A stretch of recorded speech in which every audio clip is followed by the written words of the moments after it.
might give a voice to the voiceless, it can make a difference. But if we do it together, it can change the world. The tape of terror, shame, horror, fear of stigmatization and discrimination is slapped across my mouth to silence me and swallow my cries, leaving me with the deafening silence of my unheard screams. My hands and legs are shackled to the chains of injustice and oppression, whilst those present turn a blind eye, as if there is nothing macabre about what they have just heard curdle the bloodstream. I struggle ferociously against all that has captured me, but no amount of determination on my part can do anything to alter the harsh actions and beliefs of those who have no wish to change their perspectives and ways. So I brace myself as I think of all the women and girls who were abused today, wondering what they did wrong as each one kneels down and for forgiveness prays. She was born into a civilization, a society advanced in so many ways, yet so primitive in its biased ideologies and philosophies. She does not have a name. When a girl is born, she is considered an object, a chattel, a possession, not worthy of being named. From childhood we toiled and were taught to always remain silent and obedient, never being allowed to express our thoughts, views and opinions, never being allowed to display emotion nor challenge the system dictating how our lives were governed. They warned us never to question the morality of the system or the consequences would be dire. She, however, did not conform to society's norms and paid dearly for it.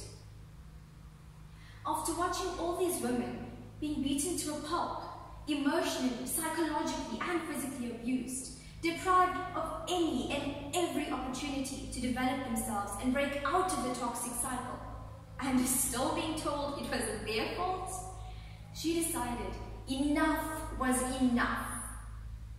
Other lands say that our society is enduring 2 pandemics, one even deadlier than the coronavirus.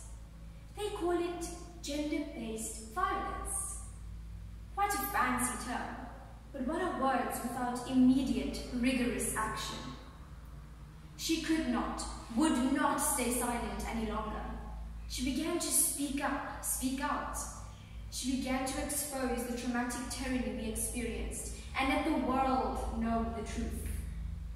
She began to raise a rebellion to fight for promising and unprejudiced futures of all women, and it cost her hers.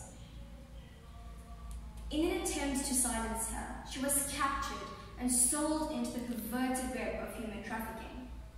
Many people do not recognize the link between human trafficking and gender-based violence.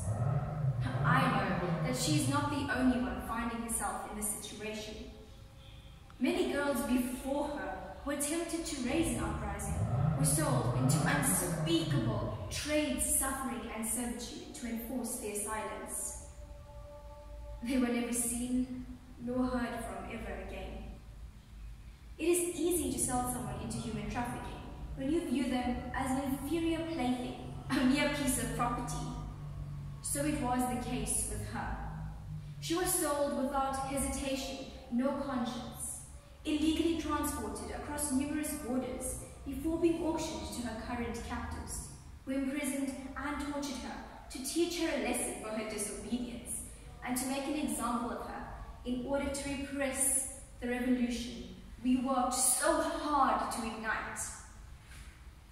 I can only hope that her story will serve as inspiration and encouragement for all those that are oppressed, and for people to change their outlook. It is not the inferiority of being female, but the inferiority of the ignorant mindset that oppresses us.